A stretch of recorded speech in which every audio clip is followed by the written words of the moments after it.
In this video, I want to talk about why sound design is a really important part of video production.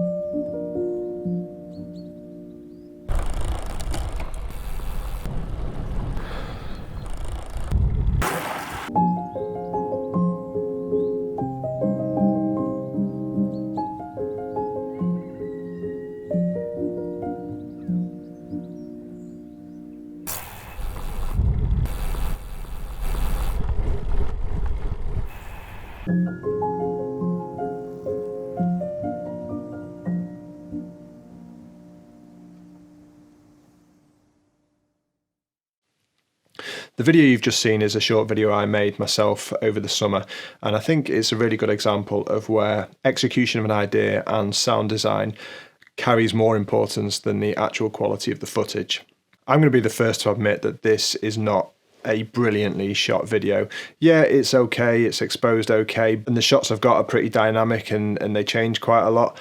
But it was a really poor day light-wise for filming. It was pretty flat and grey and it just wasn't all that interesting. And if I had the chance again, I'd film it in very different conditions. But I was lucky enough to borrow a bike off my friends at Trek Bikes, and they gave it me for a week, and I just made a few bits of social content for them, and this video was one of them. And one of the hashtags they've used over the last year is go by bike, trying to get more people to go places by bike rather than use the car. And that's where the idea for this video really came from. I'd had the idea earlier in the year, and I basically wanted to contrast riding a bike with the dilapidation of an old car. And this idea grew and grew in my head, and really to be able to execute it properly, I needed to find kind of an old rundown car next to a road, because in my head the end scene was always someone cycling past this dilapidated car. And I was lucky enough on a bike ride one weekend to go past this very scene, and then the idea really came together. And I went out early one morning, just me, my camera, my sound recorder, and it probably only took me about an hour to actually film this video. And really I just wanted to talk about how the power of having that idea, that clear idea in my head beforehand, I think really kind of makes the video. When you're making any kind of video, you really have to be conscious of the story throughout and the narrative, and that was my focus throughout this whole thing. It was the narrative of going by bike versus the kind of aging and pushing out the usage of cars. So it was really kind of the contrast between these brilliant looking brand new sporty bikes and the degradation of the old automobiles. And you know, we're not in a world where that's really happening a lot, but I think that narrative played strongly into what Trek were trying to do with this hashtag and with this marketing campaign. And that's what I wanted to get across in the video. So as well as having the contrasting shots, what I really focused on was making sure that the sound was good. I knew I wanted the contrast between the static shots of the car and then the dynamic shots of the bike, and I knew that by using the right sound I'd really be able to get that across in the video.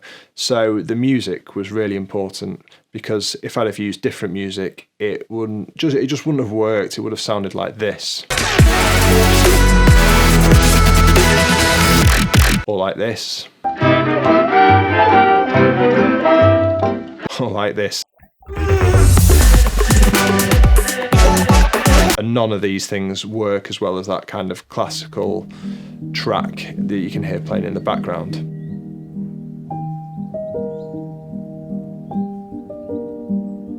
So to contrast it further, I didn't really want any other sound effects taking the concentration away from the car. If you listen really carefully, there's some ambient noise that I recorded on the day, just some birdsong and a little bit of wind in the trees, but that's quite quiet, and I wanted the main focus to be the music. As for the bike shots, this was a bit of a different story really, because I recorded that sound myself, and that actually is me riding the bike as well. And the whole filming of that section of me on the bike was quite a challenge. All of the shots I filmed whilst riding a bike, I had a Sony A7 III on just a GorillaPod. I should probably get that. I don't know where the GorillaPod is. Anyway, I had a Sony a7 III on a GorillaPod, and I was hand holding it whilst riding a bike, which was really tricky. I knew where I could get the camera to, and I knew how I wanted to angle it. It was just a case of hoping that the autofocus worked properly. It did and it didn't in some cases, but I think it looked okay because of the speed of it. There were a couple of shots where I put the camera on the roadside and just cycled past. It was early in the morning, so I wasn't too worried about that. But I think it worked together. But then I needed to get the sound, and to be able to get the sound, I wasn't confident in being able to hold the sound recorder properly. The sound recorder I use it's actually this, which is recording the sound now. It's a Zoom H4n, and you can see it's got a built-in microphone on the top, so that's what I used. And I was quite fortunate, really, because I worked out pretty quickly that I could just slot this into the water bottle holder on the bike and basically just ride the bike up and down this road, doing different things on the bike whilst being able to record the sound. So if I was holding it, I wouldn't have been able to change gear very easily. I wouldn't have been able to brake or accelerate or go downhill very easily. But by putting it in the water bottle cage, as long as I was confident there was going to be no rattling, I thought it would pick up the sound really well. So to do this, I just kind of wedged it in. I can't remember what I used now, but I wedged it in to make sure it didn't rattle, and just rode up and down a few times. And the sound effects that came out of it worked brilliantly. I was really pleased with what came out of it, and I could get the breathing, my breathing as it was going uphill, the gear changes, the speed. I put it on the ground and cycled past to get the shots as I went past the camera as well. So by using all these and pulling them into the right parts of the video,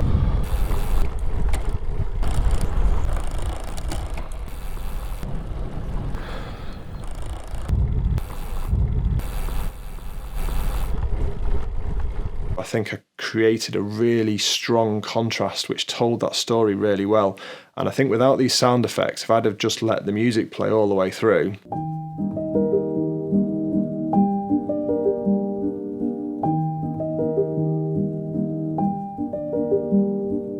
it just would not have been anywhere near as strong. So the message I really wanted to give in this video was just really think about the sound that you're using in your videos and think about how you're recording it. I mean, there's loads of resources online now like Artlist, which I use for the music for this, and Epidemic Sound as well, which I'm sure you've all heard of, and you can download sound effects from those. But by being able to record that myself, I just was confident that I had the right sound effects to match the actions I was doing on the bike.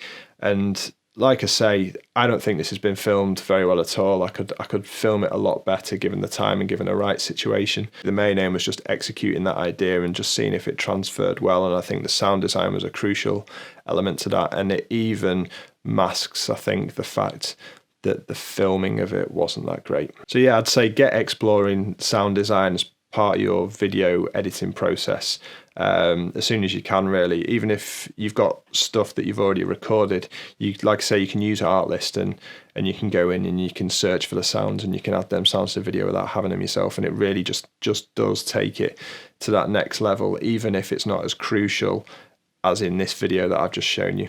There's a link for Artlist in the description below.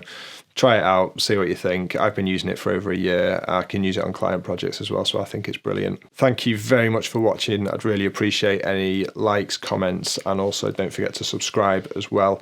I'm fully aware I've not made one of these videos for a long time, but I've had a much needed kick up the backside recently.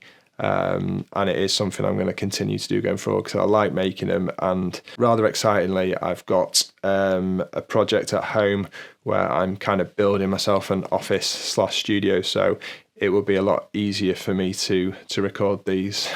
So no more excuses. Cheers for watching. See you later.